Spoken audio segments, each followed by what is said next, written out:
मैं कृष्ण हूं और आज मैं तुम्हें जीवन का एक सत्य बताने आया हूं। जीवन एक युद्ध भूमि है, जैसे कभी कुरुक्षेत्र की भूमि थी जहां मैंने अर्जुन को ज्ञान दिया था।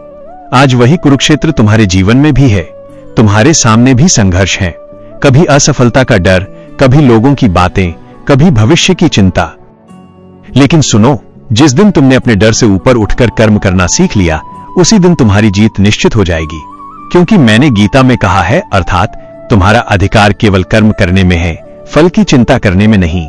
तुम अक्सर सोचते हो कि तुम्हारे पास साधन कम है, परिस्थितियां कठिन है, लोग तुम्हारा साथ नहीं दे रहे। पर याद करो, जब अर्जुन युद्ध भूमि में खड़ा था, उसके सामने अपने ही गुरु, अपने ही रिश्तेदार थे।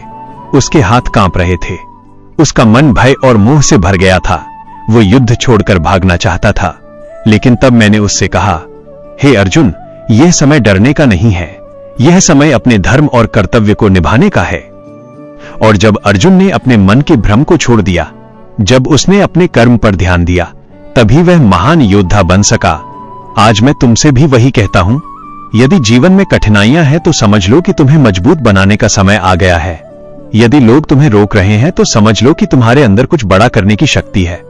और यदि रास्ता कठिन है तो समझ लो कि तुम्हारी मंजिल भी असाधारण है। याद रखो, जो व्यक्ति अपने मन को जीत लेता है वो पूरे संसार को जीत सकता है। इसलिए अपने डर को छोड़ दो, अपने मन की कमजोरियों को त्याग दो, क्योंकि तुम्हारे अंदर भी वही शक्ति है जो किसी महान योद्धा के अंदर होती है। याद रखो, मैं हमेशा तुम्हारे साथ हूं। जब भी तुम सच्चे मन से प्रयास करोगे, जब भी तुम अपने कर्तव्य के मार्ग पर चलोगे, तब मेरी कृपा और मेरी शक्ति तुम्हारे साथ होगी। इसलिए उठो, अपने जीवन के कुरुक्षेत्र में डटकर खड़े हो जाओ और अपने कर्म से अपनी विजय की कहानी लिखो। क्या आप